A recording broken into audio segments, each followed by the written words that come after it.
संघीय कैबिनेट द्वारा पाली और प्राकृतिक के साथ अन्य भाषाओं को शास्त्रीय भाषा के रूप में मंजूरी मिलने पर भगीलाल संस्थान के प्रोफेसर विजय जैन ने कहा, इसका दीर्घकालिक प्रभाव होगा क्योंकि भारत की प्राचीन संस्कृति और साहित्य केवल संस्कृत, पाली और प्राकृत में ही विद्यमान है। हमारे पास जो छिपा हुआ ज्ञान है उसे हम अब दुनिया के साथ साझा कर सकेंगे। अब एक संस्थान की स्थापना होगी, युवाओं को नौकरियां मिलेंगी। पाली और प्राकृतिक से संबंधित हमारे सभी संस्थान इस निर्णय के बाद खुश हैं और उत्साहित हैं।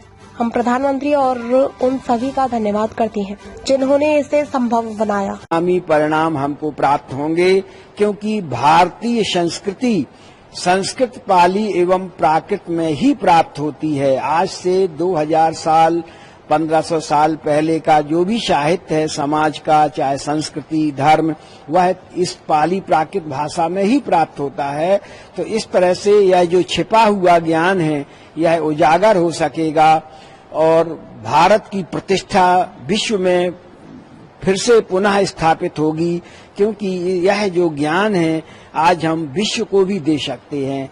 और संस्कृत, पाली, प्राकृत की कम से कम लाखों पांडुलिपियां हैं जिन पर अभी काम नहीं हुआ है। खास करके हमारा संस्थान भोगीलाल लहरचंद इंस्टीट्यूट, जो कि जिसमें पाकिस्तान से लाई गई 25,000 पांडुलिपियां हैं, इसमें संस्कृत, पाली, प्राकृत आदि विभिन्न भाषाओं की विभिन्न विधाओं की पांडुलिपियां प्राप्त होती हैं।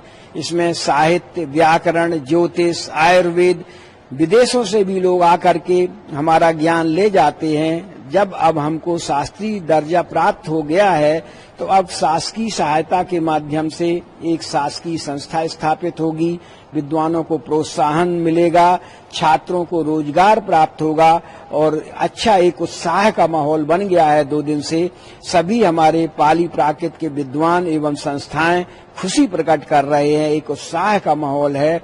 हम पुनः भारत सरकार, प्रधानमंत्री जी को, भाषा समिति के पद्मश्री श्री चम्मू कृष्ण शास्त्री जी को, केंद्रीय संस्कृत विश्वविद्यालय के यशस्वी कुलपति जी के प्रति कृतज्ञता ज्ञापित करते हैं। सर, एक चीज पूछना चाहूंगा, तो हमारी जो संस्कृति है, जो उसका 5000 साल से पुराना इतिहास है, उसको लेकर जो ये पांडुलिपियों में लिखा गया, उसका भी कहीं न कहीं फायदा होगा पाली भाषा को मिलने से? जी।